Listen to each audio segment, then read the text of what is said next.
enseguida. De verdad que este programa yo no sé cómo hace estas cosas tan raras. Me ha bajado el volumen al 82 y yo ahora lo subo a tope. Un saludo, familia. Se me oye bien, ¿verdad? Probando. Gente de Twitch, hoy hemos hecho el directo del tirón. Como sabéis, luego esto se sube por partes a YouTube y todo. ¿Se nos oye? Un saludo, Carmen, Rainchu, Tete Coeter, Jaleo 43, bien todo. Todo perfecto, ¿verdad? Pues hola a todos. Bueno, bienvenidos. Un saludo, Jaume, que te he tenido esperando. Te pido mil perdones por haberte tenido ahí esperando. Lo primero, Tranquilo. Gracias por acudir a la llamada. Buenas noches, gracias a ti y saludos a todos. Un saludo para toda la gente que nos está por ahí escuchando. Y bueno, pues vamos a entrar en materia sin hacer alusiones ya a los últimos vídeos que haya podido hacer Santiago Royuela, que ya, de verdad, o sea, ya ni por dónde cogerlo. Pero lo que viene esta noche yo creo que es muy importante para seguir entendiendo todo, ¿no? Porque ya el expediente Royuela ya está enterrado y requete enterrado. Pero para seguir entendiendo y seguir profundizando y ver dónde nos lleva, y al fiscal Mena, que llevamos hablando de este hombre, pues años llevamos hablando de él, y bueno, pues Jaume ha hecho su investigación, como siempre, y vamos a ver qué nos trae. Vamos por partes. Jaume, todo tuyo. Yo estoy aquí liado buscando todo esto que me has mandado para que se muestre en pantalla bien y la gente lo tenga todo claro. ¿Por dónde empezamos, Jaume? Por el principio, imagino. Bueno, yo tengo que decir un par de cositas así, unas previas, y es que Santi se ha vuelto a intentar a través del Telegram pues hablar conmigo, y hemos intercambiado unos mensajes porque él quiere volver a la situación del 3 de septiembre del año pasado, y es a un debate tal. Yo digo que el tiempo para eso ya pasó, han habido unas amenazas de muerte, yo con él no voy a hacer ningún directo. Y entonces él me ha reprochado pues que yo eludo un directo. Esto es completamente falso, yo no eludo ningún directo. Lo que no voy a hacer es tener un directo con él habiendo un juicio pendiente.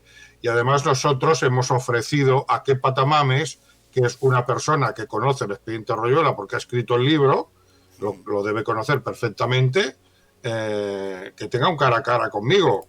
Ese cara a cara que quiere ahora Santi, se lo hemos ofrecido a Kepa Tamames, y Kepa Tamames, que yo sepa, a menos que haya alguna novedad, no se ha ofrecido, no ha contestado. No sé, acláralo tú, cómo está ese tema. No, a mí no me han dado el contacto de él, ni él se ha puesto en contacto conmigo. Yo también he terminado bloqueando a Santi, porque me estuvo ahí mandando un montón de cosas, y digo, mira, déjame en paz ya. Ya me aburre ese hombre. Pero en cuanto a Kepa Tamames, no se ha puesto en contacto conmigo, ni Santi me ha dado su contacto, como ha hecho en otras ocasiones con otras personas cuando ha querido. O sea que el llamamiento está hecho y el ofrecimiento sigue en pie, pero yo no he obtenido respuesta. Bueno, entonces yo también lo he bloqueado, pero queda claro así que nosotros hemos ofrecido un cara a cara, y ahora la pelota está en su tejado, ¿eh? No podemos decir que lo hayan rechazado, pues simplemente lo ignoran, ¿no? Ya veremos si más adelante. Pero de momento, esas prisas de Santi por tener un cara a cara conmigo, que no lo va a tener, por las razones que ya conocéis, pero podría tenerlo con Kepa Tamames. Yo no tengo ningún miedo a un cara a cara, al contrario, sé que un cara a cara con esta gente, para ellos, van a salir perdiendo. Yo lo tengo clarísimo, ¿eh? Y dicho esto, aclarar también que yo he estado investigando todo el tema del fiscal Mena, pero claro, como sabéis, he tenido problemas familiares que han hecho que se me acumule trabajo que tenía de otras cosas, pero además trabajo a un plazo que fijo, que no puedo modificar. He conseguido unos días más, pero se me han juntado varias cosas y, a ver, no he podido examinar toda la documentación. Pero bueno, lo que hemos encontrado es suficiente para hacer un directo, y tengo que decir que se han encontrado cosas muy interesantes. Pero antes, quizá sería también útil sacar una información que ya apareció en su día, pero que ha quedado un poco como enterrada, que es la que te he enviado en esos tweets, esa información es de finales de agosto del año pasado, o sea, antes del intento que hubo de un diálogo racional con Santiago Royuela, que empezó el 3 de septiembre hasta el 19 con las amenazas. Pues creo que hay tweets de finales de agosto, de 28, 30 de agosto, donde nos estábamos desplumando, después de haber hecho caer las periciales, estábamos desplumando un grupo de perfiles de Twitter, que hicimos una investigación, y lo que voy a mostrar no es cosecha mía, es de miembros del grupo, que encontraron, por ejemplo, no sé si lo conocéis, pero eso merece que salga aquí, encontraron un vídeo de José María Mena, de una conferencia, donde al final levanta unas hojas, yo he hecho un short, un breve, porque claro, no vamos a poner toda la conferencia, levanta unas hojas, cuando ya termina la conferencia, y se ve su letra, y ahí se observa de lejos que no es ni mucho menos la letra que aparece en el expediente. Y luego también una firma del fiscal Mena, que tampoco se corresponde con la que muestra las notas del expediente. Creo que esto es interesante que se sepa. Y luego, visto que Santi ha negado cualquier conexión con el caso Villarejo, pues bueno, vosotros recordaréis la famosa periodista de ACODAP, María Montero, que colaboró según Ernesto de Kaiser, que aporta aquí todas las pruebas, a menos que sean falsas, pero bueno, yo me acojo a su autoridad, participó en la operación de remoción del juez Ignacio Estampa, que era el juez que llevaba la acusación nada menos contra Villarejo. Pues esta señora colaboró con Alfonso Pazos, que era un recluso, que es abogado, un recluso que era amigo de Villarejo, y cuando salía de permiso se entrevistaba con María Montero, y hay conversaciones que tuvieron grabadas, porque fueron intervenidas, donde se habla pues de tumbar, y lo dice ella, al fiscal Estampa. Pues bien, yo buscando, he encontrado un vídeo de Santiago Royuela anunciando que María Montero va a hacer un programa sobre el expediente Royuela, defendiendo el expediente Royuela. O sea, que esto, o sea, estamos hablando de una conexión de Santi Royuela con María Montero, que a su vez tiene una conexión con el caso Villarejo. O sea, estos son evidencias abrumadoras. ¿Qué ocurre con el vídeo que tenía que hacer María Montero? María Montero lo anuncia Santi que iba a hacer un vídeo, pero ese vídeo que seguramente se hizo en su momento, ya no está en la red, seguramente lo ha quitado ella, o lo ha pedido que lo quite, ¿no? ¿Por qué? Pues me imagino que porque el expediente Royuela en estos momentos no debe ser algo muy glorioso en el currículum de esta señora. Ya tiene a Fernando Presencia en la cárcel, ella era miembro de ACODAC, ahora solo falta un vídeo en el que ella pues presentaba y defendía, al parecer, según Santi, la autenticidad del expediente Royuela. Entonces, creo que esto es interesante para ir desmontando y sobre todo comprendiendo el trasfondo, que ya sabéis cuál es, la línea interpretativa del expediente Royuela, que es un apéndice más de Gladio.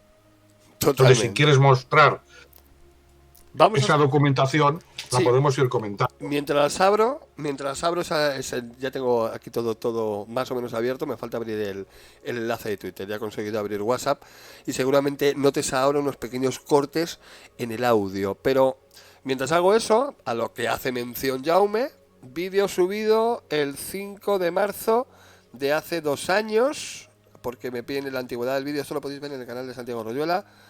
Es un vídeo que se llama Esta noche 5 de marzo a las 22:00, Expediente Royuela en Radio Inter con María Montero. Lo escuchamos un poquito solo, a ver si se oye bien. Bienvenidos a esta entrega de 5 de marzo de 2021. Y voy abriendo lo otro. Es para anunciaros que hoy a las 10 de la noche María Montero de Radio Inter abrirá un espacio abordando el expediente Royuela desde una óptica periodística. No se oye bien, se oye entrecortado. De investigación, y comenzaremos con el acto de conciliación que presentamos al país ya hemos enviado todo al procurador para que lo presente en Madrid. No sé si esta tarde o mañana o lunes lo presentan en los juzgados de guardia. Entonces a las 10 nos darán entrada, 10 o 10 y algo, no lo sé. A las 10 empieza el programa, me ha dicho, y intervendrá el abogado Luis José Sáenz de Tejada Vallejo, que es quien ha redactado el... Este es el José Luis Sáenz de Tejada.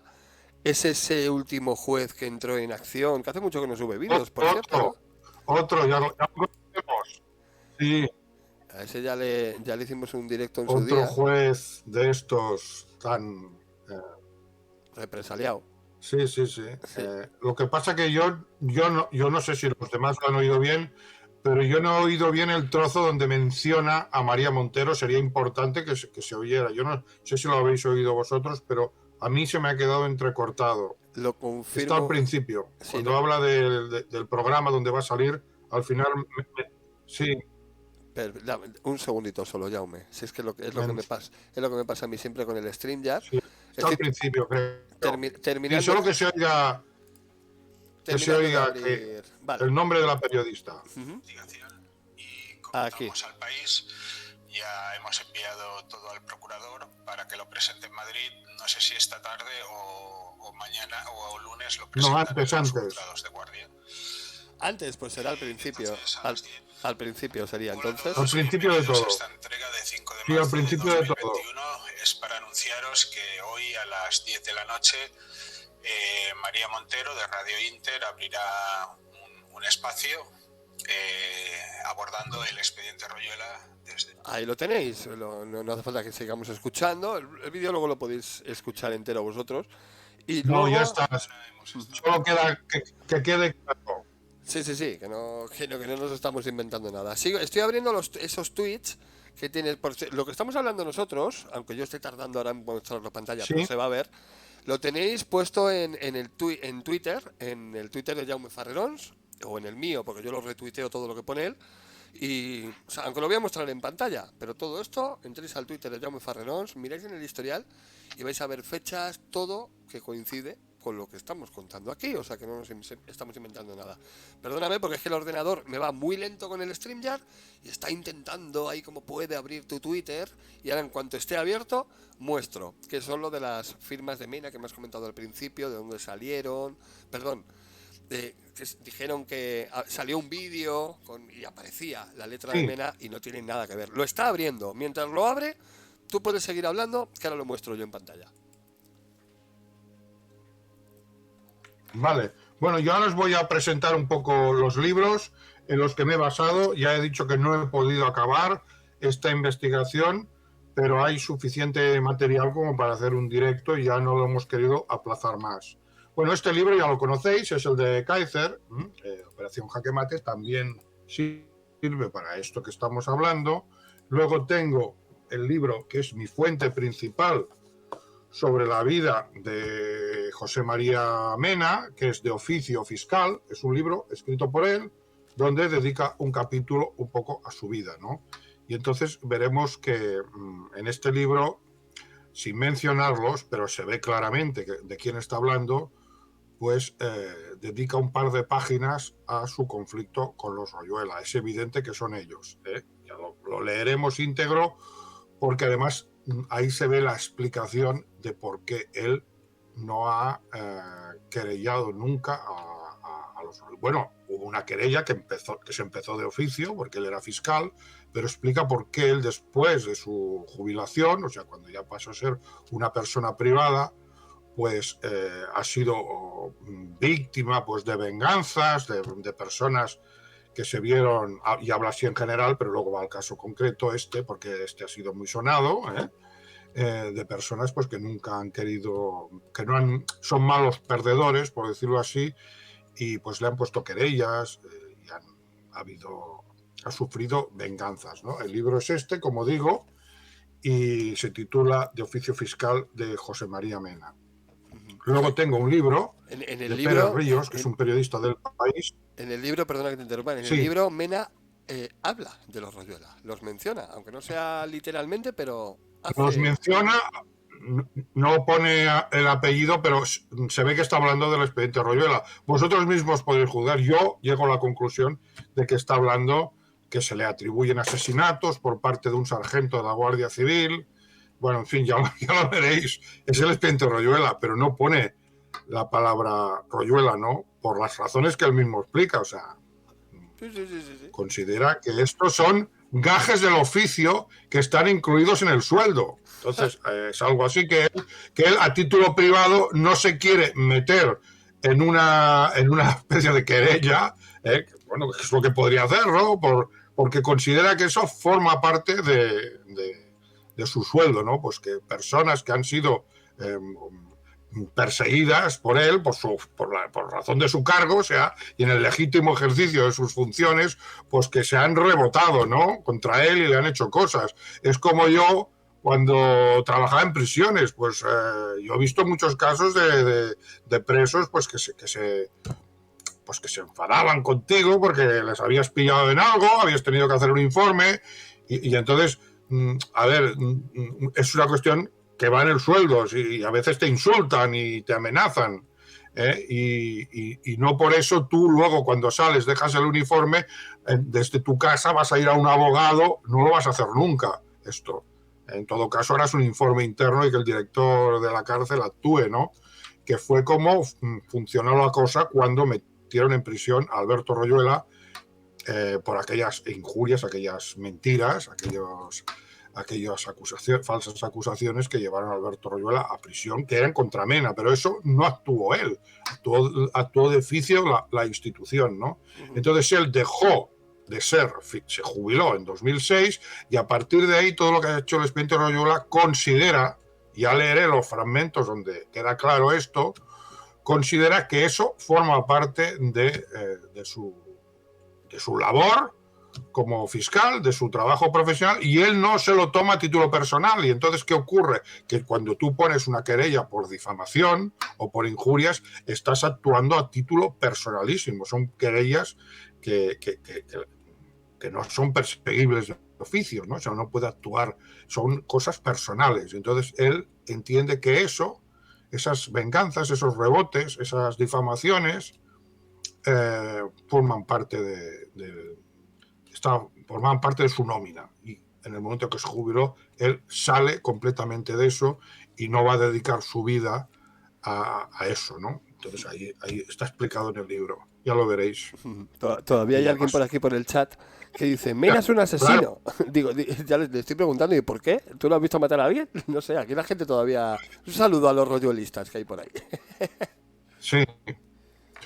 Bueno, es que él dice, si él tuviera que querellar a todos los que se han rebotado porque él haciendo en el legítimo ejercicio de sus funciones, pues ¿a cuánta gente habrá metido en la cárcel? Tú imagínate que todos los que se han rebotado, que han sido muchos, porque es un fiscal muy eficaz, tuviera él que tomárselo como una cuestión personal y ir querellándolos. Es que su jornada laboral y su jubilación no existirían. Él solo viviría para eso. Entonces, él dice, está incluido en el sueldo y forma parte incluso del equilibrio psicológico de una persona que ejerce como fiscal, y yo lo entiendo porque he sido funcionario de prisiones. Si tú, cuando un preso te insulta, te lo tomas a título personal, pues vas a acabar muy mal, porque los presos te insultan y te amenazan. Entonces tú eso no te lo puedes tomar como si estuvieras en una discoteca y te viniera alguien y tuvieras una pelea de persona a persona. Tú ahí eres un funcionario público, representas a la institución y todo eso te resbala. Entiendo. Entonces yo entiendo perfectamente que Mena ignore el expediente Royuela, porque forma parte de las mamarrachadas que le han montado muchos delincuentes en venganza por el legítimo ejercicio de sus funciones. Luego lo leeremos en sus propias palabras. Tengo en pantalla puesto ahora mismo ese tweet de un perfil que es Sole que dice, creo que no habéis falsificado bien esta firma, Regame Over. Ese es el primer tweet que me has mandado, Jaume, aunque tú no lo veas en pantalla, pero no sé si te lo puedo... Es que como lo haga lo va... ¿Sabes a lo que me refiero? ¿No? Aparece a la izquierda la firma de Mena que presenta a esta gente, y luego otra aquí que no sé, no, no tienen nada que ver las firmas.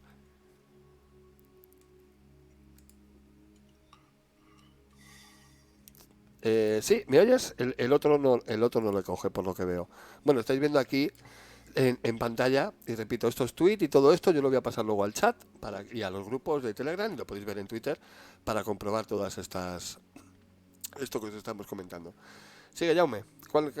¿Qué más te pongo en pantalla? ¿Qué necesitas?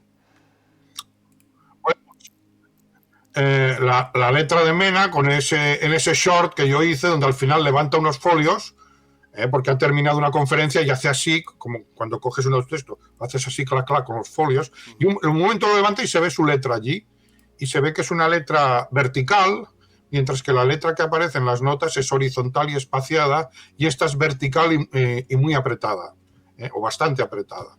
Entonces ya se ve a simple vista que una pericial caligráfica no le daría la razón a los Royuela.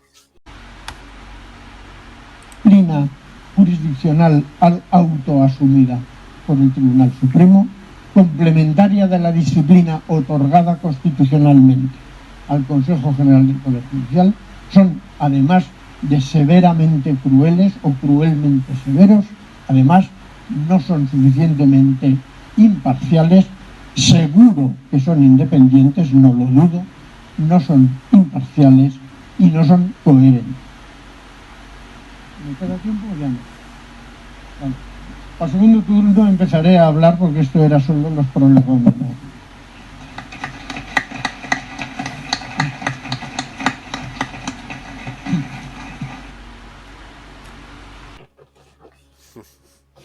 Es increíble. Lo que más gracia me ha hecho es cuando he visto la contraportada de ese libro y veo que la firma que hay en esa contraportada es idéntica a la de los Royuela. Pero no idéntica de que digas, uy, mira, esto es una indubitada. No, es que es un calco, es que es un copia-pega de esa firma. Que supongo que es una firma, a lo mejor porque está en más documentos de antes. Hay gente que me ha dicho, no, ese libro le escribió después de que los Royuela iniciaran todo esto. No, bueno, pero es que hay firmas de Mena de mucho antes que nos han hecho llegar, incluso del 90 y tantos, si no me equivoco, y no tienen, o sea, es igual que la del libro, pero no tiene nada que ver con la de él de verdad. O sea, él tiene una firma y es la que han copiado y pegado en todos los documentos, pero luego ves la firma de él y la letra de él y no tienen nada que ver. No sé, es todo muy absurdo ya. Sigue, Jaume. Estoy aquí intentando abrir. Bueno, pues también he tenido en cuenta otro libro de Mena que se titula ¿Para qué servimos los fiscales? Aquí hay un capítulo que merece la pena. Bueno, tengo que examinarlo más porque no he podido agotar toda la documentación, pero sí que he encontrado algo que puede ser muy útil para entender lo que es realmente el expediente Royuela. Estos son 2 libros escritos por Mena, ¿no? Entonces también tengo el libro de Pere Ríos, que es un periodista del País, que se titula Banca Catalana, caso abierto, lo que no se contó del escándalo que enriqueció a Jordi Pujol, que es un libro escrito después de que Pujol confesara que había estado mintiendo y defraudando a Hacienda durante los 23 años de su mandato, ¿no? Y que todas sus prédicas sobre ética, valores, moralidad, etcétera, etcétera, pues eran todo pues un fraude, ¿no? Porque tú estás predicando algo que no cumples, no estás vendiendo valores. Y entonces aquí se reconstruye todo el caso Banca Catalana y se ve que que simplemente pues fue ignorado por cuestiones políticas, pero si los que tuvieron que decidir si se imputaba o no a Pujol se hubieran simplemente leído el escrito de acusación, ya no digo los 3.000 folios del sumario y los 60.000 folios de prueba. Habéis oído bien, 3.000 folios del sumario y 65.000, creo, folios de pruebas. Pero había un escrito de acusación y un resumen del escrito de acusación y ni eso se leyeron. ¿Y cómo sabemos que no se lo leyeron? Porque había una copia para cada uno de los magistrados de la audiencia y la mayoría ni siquiera lo fueron a recoger. O sea que ya tenían decidida la no imputación de Jordi Pujol. Estas son cosas que se encuentran aquí, y al final hay una entrevista a Mena y a Villarejo. Hay que tener en cuenta que Carlos Jiménez Villarejo, no confundamos con el excomisario, es una figura igual de importante que Mena, incluso yo diría que hasta cierto punto, pero eso es algo que tengo que confirmar, que Mena un poco sería como un alumno de Villarejo, ¿no? O sea, que de Jiménez Villarejo. El Villarejo bueno. El Villarejo bueno, como, sí, para que no se confunda, porque la gente se puede hacer un lío de que Villarejo no era el malo, no. Hablo de Jiménez Villarejo. Y entonces que haya el expediente Royuela ataca a los dos. Le da más... subraya más quizá el ataque a Mena, pero no olvidemos que se ataca a los dos fiscales que llevaron la acusación contra Pujol en el caso Banca Catalana. Y en otros, y hay otros casos, al menos de Mena. Está el caso Planas de Munt, el caso Casinos, el caso Estiví, el caso de La Rosa, también fueron llevados por Mena. No sé si por Jiménez Villarejo. O sea, que Mena ha sido, ha perseguido la trama corrupta, la trama Gladio, que ha dominado Cataluña, porque como ya he explicado, pues el partido que fue elegido por el Pentágono para convertir a España en un estado vasallo, el partido de referencia, con que ya tenían a la derecha, porque la derecha se había vendido durante el franquismo, necesitaban un partido a la izquierda y eligieron el PSOE. Entonces cogieron el PSOE histórico, lo vaciaron de contenido y lo rellenaron con lo que fue Felipe González, que es un partido pro Pentágono, y ya está, con apariencia carcasa de Partido Socialista, pero para tener controlado el voto de izquierdas, que es por donde se les podía escapar. Un poco como La Sexta, ¿no? Que estaba montada todo aquello por García Farreras, estaban ahí Mauricio Casals, era gente, Eduardo Inda aparecía en las tertulias, pero era una cadena montada, al menos al Rojo Vivo, estaba montada para un espectador de izquierdas, cuando su auténtica finalidad, o sea, tenía que tener una apariencia de izquierdas precisamente para controlar e influir en el espacio electoral de izquierdas, que es lo que hicieron con todos los montajes de Villarejo, que los sacaban por ahí a través de Eduardo Inda. Entonces estos son colaboradores Gladio. Y entonces, ¿qué ocurre? Pues que el PSOE era un partido para toda España, pero en Cataluña hay digamos como un microclima político.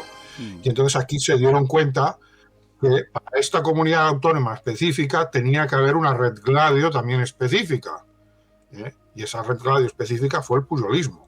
Entonces, ahora os hablaré un poco de la relación de Pujol con David Tenenbaum, un judío, que era el que tenía la mayor parte de las acciones de Banca Catalana, y también comentaré un escrito del director del Triangle, de Jaume Reixac, donde se pregunta por el papel del Estado de Israel en todo esto. Imagínate, claro, de lo que estamos hablando, ¿no?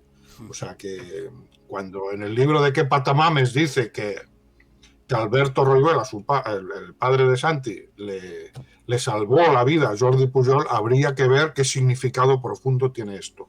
Pero lo que debe quedar claro es que Gladio en Cataluña ha sido el pujolismo y ha sido convergencia. ¿Y cómo se explica esto con el ultraderechismo del expediente Royuela? Pues tiene una explicación relativamente sencilla, y es que la burguesía catalana colaboró con Franco, o sea, huyó de Cataluña por patas, porque aquí pues gobernaban partidos de izquierdas y bueno, pues decidieron colaborar con Franco y volvieron a Cataluña con las tropas franquistas. Y entonces hay un amplio sector de lo que es, sobre todo en el estrato social de la burguesía, que eran franquistas y recuperaron sus fábricas que habían sido colectivizadas con con la entrada de Franco en Barcelona. Todos estos eran catalanes, pero catalanes de apellido catalán y eran franquistas. Entonces, ¿qué ocurre?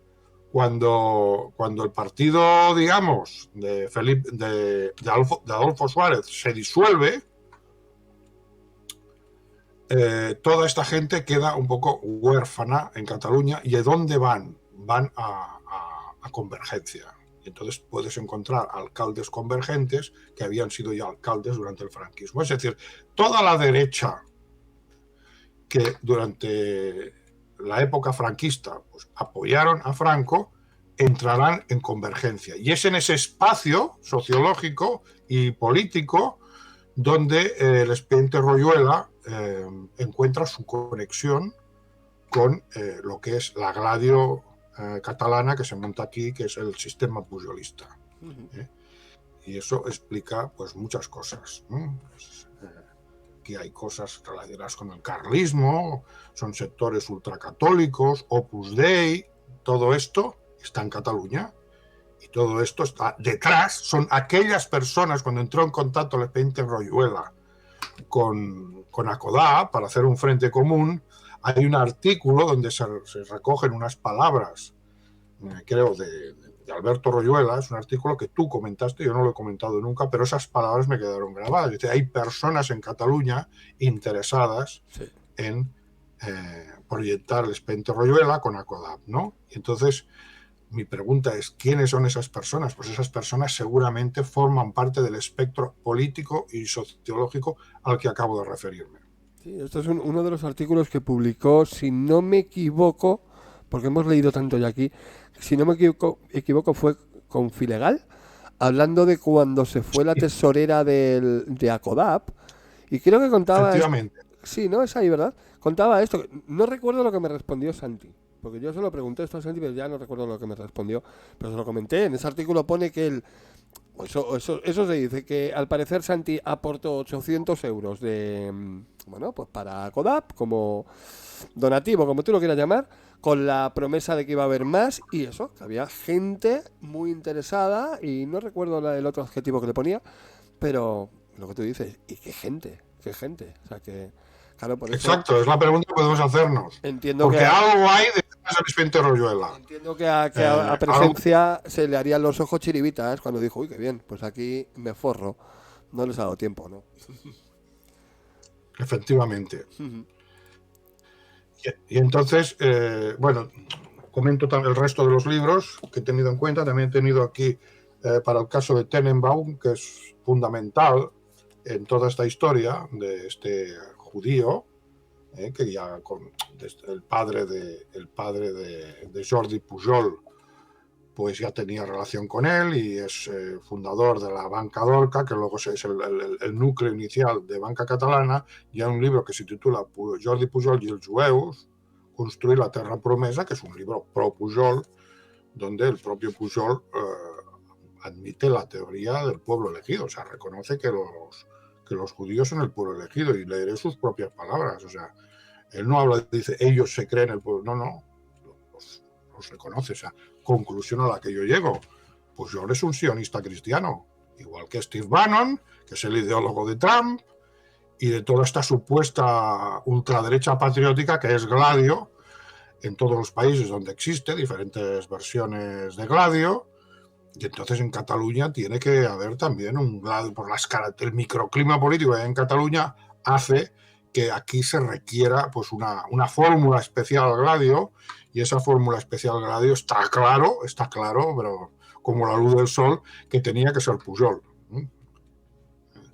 Y luego otro libro que he tenido en cuenta es este de dos periodistas, Josep Guixà y Manuel Trallero, que demuestran que Pujol en sus memorias, las memorias que escribió Cuyàs, periodista que ha quedado en ridículo, está enfadadísimo después de la confesión de Pujol sobre su fraude fiscal, pues que todo lo que aparece en su biografía autorizada pues es mentira, y aquí lo va refutando punto por punto. Pujol, todo era mentira, 1930-1962, es la parte, digamos, de su vida donde él ha construido pues una serie de mitos fundacionales sobre su figura y sobre la de su padre, su relación con Tenenbaum. Se ve que eran unos delincuentes, unas personas que se dedicaban al contrabando de divisas y al contrabando de diamantes, y de ahí provino, pues seguramente sus primeros fueron, su padre fue condenado por evasión fiscal, tenía dinero en Suiza. Al padre de Alberto Royola. No, el padre de Pujol. De Pujol, vale, me estaba liando ya. Digo, Estoy hablando todo el rato, en este libro es de Pujol. Sí, perdón. Pero Vale. aquí se ve que aquí se formó una mafia, pero el núcleo inicial ya era un grupo de delincuentes, y en algunos casos condenados. Aparecieron en el BOE como defraudadores fiscales y se dedicaban, repito, al contrabando de divisas y al contrabando de diamantes. Entonces, estos son hechos probados y confesados por gente que estaba cerca y queda todo documentado, ¿no? Entonces, claro, cuando esta gente llega al poder, pues ¿qué crean aquí en Cataluña? Pues una trama mafiosa, la trama del 3%, todo esto del 3%, todo esto que se conoce ahora ya, pero que Pujol durante décadas lo negó, ¿no? Si había alguien que osara insinuarlo, como hizo pues Maragall, que luego se retractó, y él se dedicaba pues a hacer homilías defendiendo los valores morales, la ética, los principios, cuando él era pues simplemente ha sido un delincuente. Y entonces, claro, si tú coges esta trama delincuencial, luego ves los Bossus Nois, los Casuals, todo esto va encajando. Claro. Tú ves, claro, los Bossus Nois eran una rama del Fútbol Club Barcelona, que es més que un club, Y entonces tú vas juntando las piezas y ves que realmente esto era un gladio. ¿Qué había en los Casuals y los Bossus Nois? Pues lo mismo de siempre, estos neonazis, estos neofascistas que se habían cambiado de chaqueta. En este caso ni siquiera se han cambiado de chaqueta porque ya son generales, pero representan este papel, que es el de la ultraderecha española. Y aquí tiene, bueno, ¿qué tiene que ver la ultraderecha con Pujol? Pujol es nacionalista. Pues, por ejemplo, lo tienes en los Casuals, los Bossus Nois. Neonazis, pero del Barça, y en ese caldo de cultivo es donde se cuece el expediente Royuela.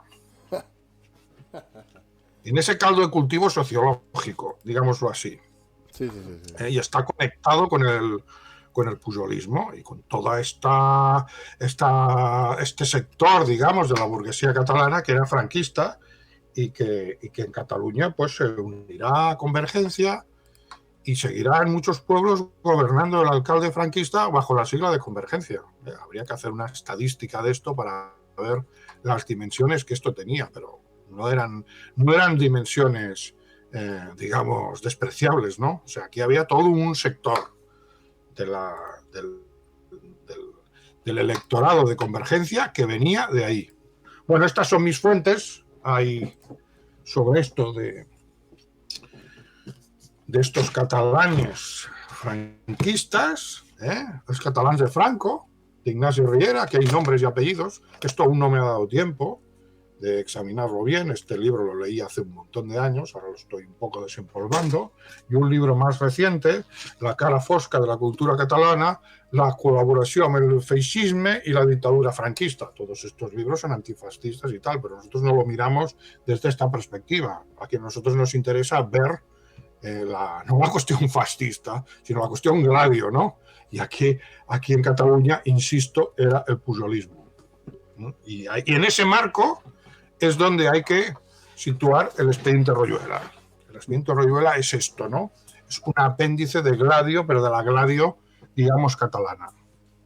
Es curioso como claro, a toda esta burguesía catalana que contra los que Mena y las fiscalías les quisieran quitar el chiringuito o les hubieran ya quitado el chiringuito, tuvieran interés en invertir en Acodap y en todo esto para que, bueno, les limpiasen la cara. Efectivamente, claro. El expediente Royuela es una campaña de intoxicación típicamente Gladio. ¿Contra quién? Contra los fiscales que fueron a por la trama Gladio catalana pujolista.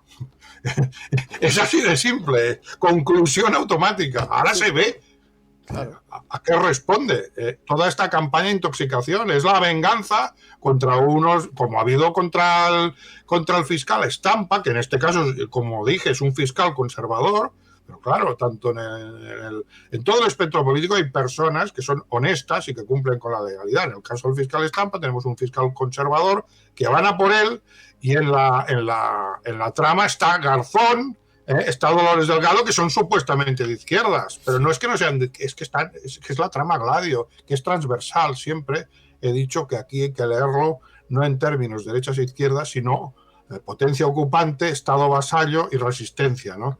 Entonces, el simple hecho de que alguien se tome en serio la legalidad, cuando es un estado vasallo que no tiene, que ha perdido la soberanía, pero alguien se toma en serio la legalidad y ataca a la red Gladio, porque esta no solo nos somete a la bota, sino que saquea el país, ya lo dijo Villarejo, que dejaremos España como un erial. Entonces chocan con estos, pueden ser fiscales, pueden ser jueces, pueden ser policías honestos, también hay policías que se han resistido a la trama Villarejo, ¿no? Y en el caso de aquí, de Cataluña, si la trama Gladio es el pujolismo, ¿quién atacó el pujolismo? Mena y Carlos Jiménez Villarejo. ¿Contra quién va el expediente Royuela? Contra ellos. O sea, es conclusión casi matemática. Tengo aquí unos enlaces que me has mandado, no sé si los quieres comentar ahora. Uno del País, sí. Lo pongo en pantalla ahora mismo. Ahora se supone que se está viendo en pantalla, que es un artículo del País, ¿no? La reforma del gobierno ha hundido el barco de la Fiscalía, por ejemplo. Esto, claro, si algo caracteriza a José María Mena es que siempre ha dicho lo que ha pensado, en privado y en público. Este es el artículo, que todos estos enlaces los dejaremos en los canales de Telegram y en las descripciones. Sí, dejarlos aquí, porque todo aquí se ilustra lo que estoy diciendo, ¿no? Y tenéis mucha documentación. Bueno, yo he hecho una selección, ¿no? Hay mucha más, pero me ha parecido que con estos cuatro enlaces que te he enviado, artículos de prensa, luego hay uno que, como he dicho, es un editorial de Jaume Reixac, del Triangle. Lo que pasa es que lo tenía que haber imprimido y me parece que me he olvidado de imprimirlo. Pero bueno, tenemos material suficiente. Despuyolizar Cataluña, ¿no? Sí, yo lo tendría que leer. Está en catalán. Yo lo tendría que leer para traduciroslo, ¿no? Un poco, porque es un editorial en catalán de hace 9 años, donde vincula a Jordi Pujol, el caso Banca Catalana y toda la trama de corrupción que hay en Cataluña, con Tenenbaum y con el Estado de Israel. Este artículo es para tenerlo en cuenta, porque claro, ya sabemos que Gladio es Estados Unidos, pero ¿quién controla Estados Unidos? No hace falta que lo diga. Evitemos esas referencias, pero ya os podéis imaginar que aquí siempre ha habido en Cataluña como un intento de que la mafia, la oligarquía regional se salte, puentee a la oligarquía estatal, pero no para conseguir la independencia de Cataluña. Esto ya lo hablaremos el martes con David Raventós, ¿no? El objetivo no es la independencia, el objetivo es un acceso directo a los que mandan, incluso sobre Estados Unidos. Y el tema Tenenbaum en este asunto es crucial, ¿no? Porque ellos han querido crear aquí, eso que llaman independencia, pues es un enclave israelí en el Mediterráneo occidental. Y entonces ellos, claro, beneficiarse de lo que supondría eso, ¿no? Que es la opresión total, y ya no digamos de los castellanohablantes. Pasarían a ser en Cataluña como los palestinos en Israel, porque aquí habría como una pirámide, arriba estaría la oligarquía, luego los catalanes de apellido colaboracionistas, debajo estaríamos los catalanes de apellido no colaboracionistas, pero abajo de todo, toda la población castellano parlante convertidos en parias. En parias como los palestinos han sido sometidos, eran los dueños de esa tierra, y llegó una serie de oleadas de inmigrantes y los echaron de su propia tierra, ¿no? Hay un dicho catalán que resume todo, ¿no? De lo que ha ocurrido en Palestina: de fuera vingueren que de casa ens tragueren, de fuera vinieron que nos echaron de casa. Eso es lo que ha pasado en Palestina, ¿no? y ya digo que el destino de los castellanohablantes aquí, si se cumpliera el proyecto independentista, sería convertirlos en parias, en palestinos. Has mencionado a Raventós, David Raventós, y efectivamente el martes 12 a las 11:30 de la noche tendremos a David Raventós aquí con Jaume para, bueno, pues para comentar todo esto y debatir y aprender, sobre todo aprender. Vamos ¿por dónde vamos? ¿Por dónde seguimos? Por lo de... Tengo curiosidad. Yo he estado investigando sobre Mena y bueno, lo primero que haces es mirar la Wikipedia. En la Wikipedia pues hay creo que hay errores porque no concuerdan con lo que él mismo dice. Supongo que Mena sabrá más sobre su familia que el que ha redactado el artículo de la Wikipedia, tanto en castellano como en catalán. Dice que Mena nace en 1936, o sea, es una persona mayor, 87 años, aparece como jurista, además de fiscal, pues ha dado clases, pero un dato importante es que Mena es hijo de fiscal, su abuelo fue fiscal y su bisabuelo también fue fiscal. Bisabuelo por parte de padre también fue fiscal. Entonces, ¿qué ocurre? Pues que este señor, de alguna manera, le viene de tradición, su vocación profesional es ser fiscal. Y hubiera sido fiscal porque él empezó siendo fiscal en la época de Franco. Entonces dirás, bueno, un fiscal es como un abogado del Estado que trabaja para el franquismo, ¿no? Entonces él da una serie de razones para explicar, pero yo pienso que la principal razón es que él quería ser fiscal, esto por delante de todo. Pero luego sí que es verdad que cuando ejerció de fiscal, él explica que aunque había un código penal franquista de 1944, había una ley de enjuiciamiento criminal que era del siglo XIX y era bastante garantista. Y entonces él intentó desde dentro de las estructuras del Estado franquista, pues mirar que hubiera, basándose en esa ley de enjuiciamiento criminal, pues defender al máximo los derechos de las personas y hace mía que lo hizo porque a veces le costó el puesto, ¿no? Uh-huh. Miraremos algún caso, también aquí está equivocada la Wikipedia, pero bueno, esto lo podemos ir mirando y entonces quizá podríamos entrar un poco en la vida del fiscal Mena. A ver, perdón. Sí, no te preocupes. A mí lo que va a leer él ahora me lo ha mandado y he estado leyéndolo y me quedo alucinado, es decir, pero ¿cómo puede ser todo tan... ¿Está todo tan claro ahora leyendo esto? Y nadie se había preocupado de ver si Mena tenía un libro y a ver si decía algo. Pues sí, Mena ya lo ha dicho y lo ha dejado plasmado por escrito. Y cuando comentemos esas entrevistas a Patricia López, no sé si se puede hacer, ponerlas, y nosotros hacer como hemos hecho con algunos vídeos de Santiago Royuela, dejar que hablen, que expliquen ellos.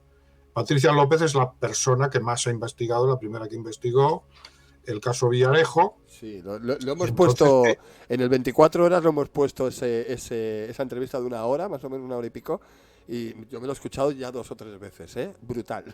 Pues es brutal, porque fijaos que yo también lo he escuchado durante estos últimos días buscando cosas para informarme e ir profundizando en el tema, y muchas cosas que había dicho antes, veo que en esas entrevistas, pues ante por ejemplo, la entrevista a Mongolia, en el canal Mongolia, pues cuando llegan al punto del PSOE, cuando llegan al punto de la actitud de Pablo Iglesias, ahí es que no tienen explicación su esquema, o del juez Garzón, ¿no?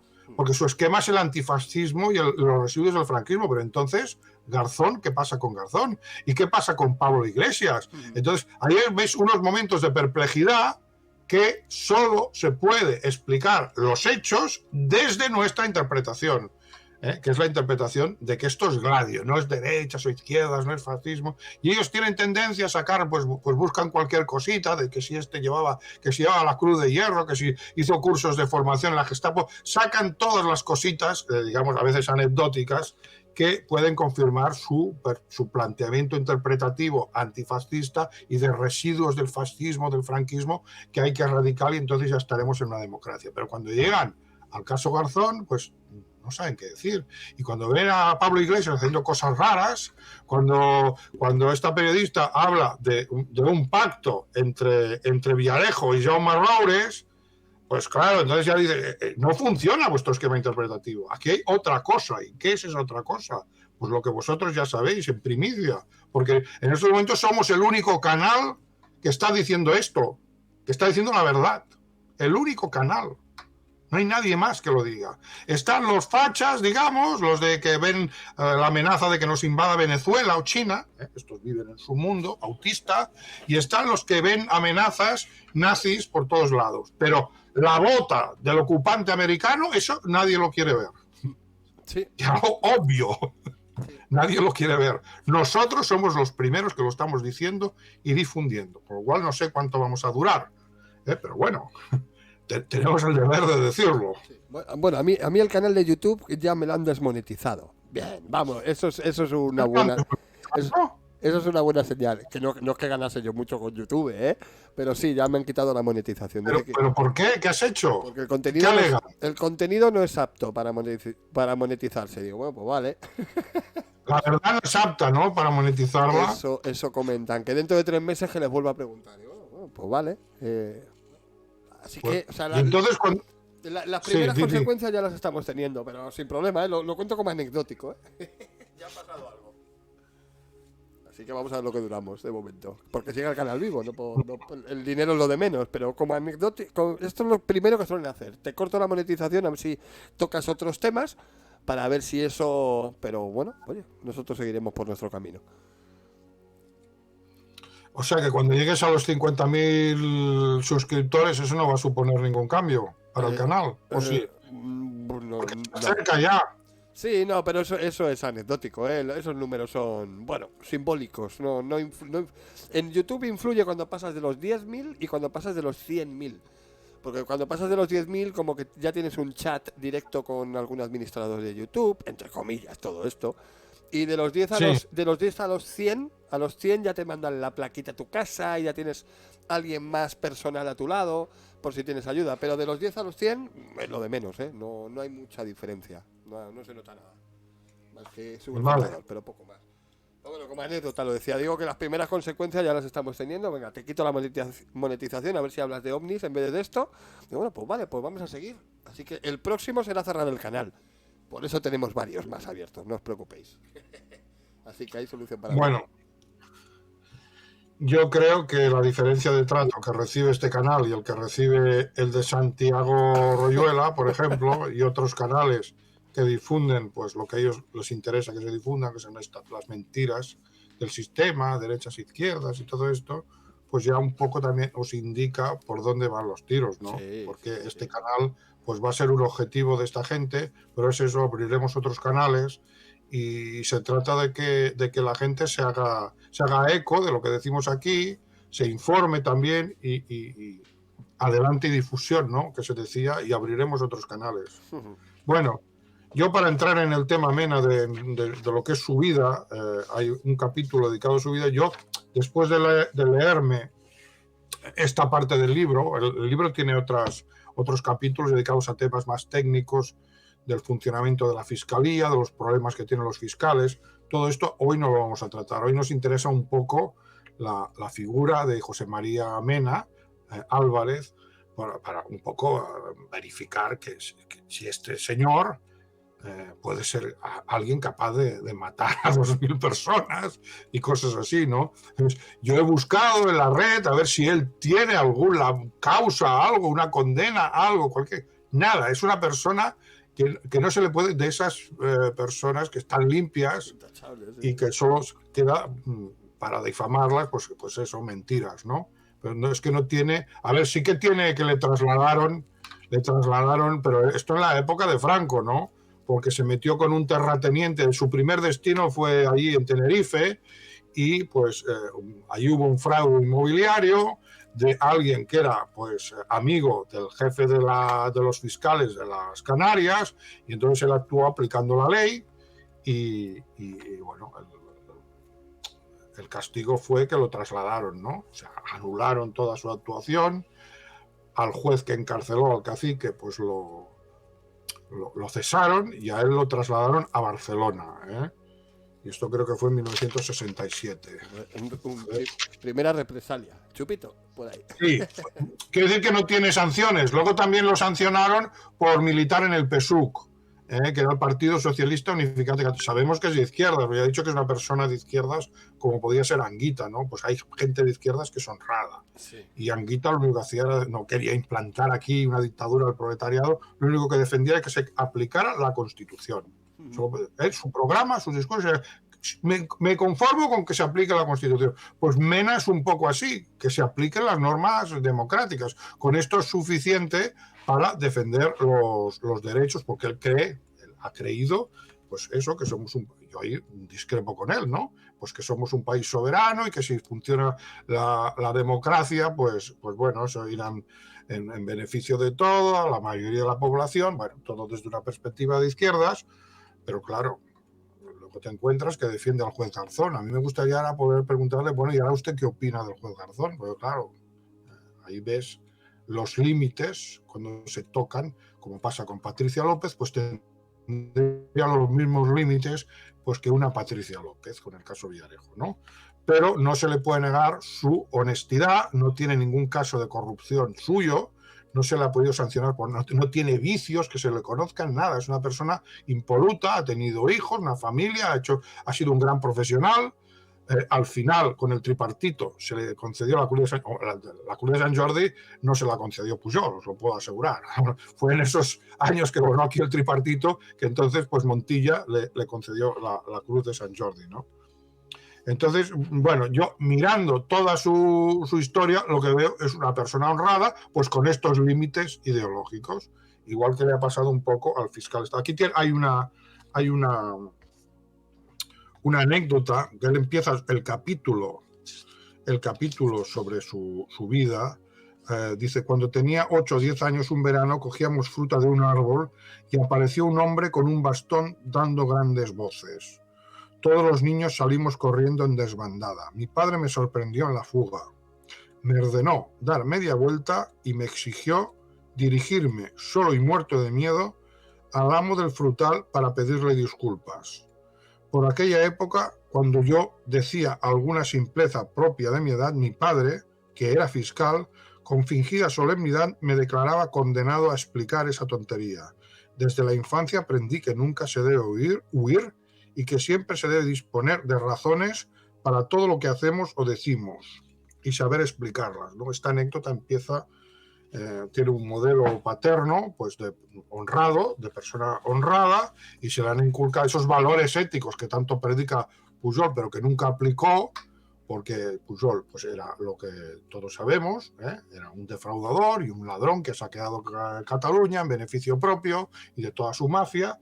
Pues Mena, sin predicarlo tanto, parece que lo ha cumplido. Yo no tengo ningún indicio, ni así, de algo que se le pueda reprochar a Mena, digamos, a nivel jurídico. Hombre, tendrá sus defectos como todo el mundo, ¿no?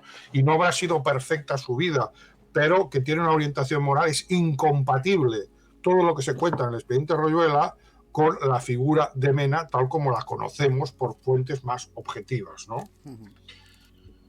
Dice, nunca se me ocurrió tener de mayor otro oficio que el de fiscal, idealizado en casa, incluso cuando mi padre, abrumado por las necesidades económicas de una familia numerosa, se vio precisado a cambiar su vocación profesional, míseramente retribuida entonces, por otra función pública jurídica mejor remunerada, y dejó de ser fiscal para poder alimentar a su familia y se dedicó a ser secretario judicial, y que por cierto vino aquí a Figueras, porque fue aquí con 7 años cuando el fiscal Mena tuvo su primer contacto con Cataluña. Dice que los años que estuvo aquí pues llegó a hablar perfectamente el catalán, ¿no? Y justamente en Figueras, que es donde yo vivo, ¿no? Hay cosas raras en Figueras, porque cuando los Pujol empezaron su carrera, que se tuvieron que ir de Darnius porque se habían arruinado, pues salieron en tren de la estación de Figueras en dirección al sitio donde se iba a desarrollar la familia, ¿no? Que es Premià de Dalt, que está en el Maresme, pero venían de Darnius, que es un pueblecito aquí al norte de Figueras, muy cerca de la frontera francesa, y cogieron el tren aquí en la estación de Figueras para irse allí, ¿no? También es casualidad, ¿no? Joder. Sí, casualidades que Mena haya estado en Figueras, ¿no? Cosas del destino.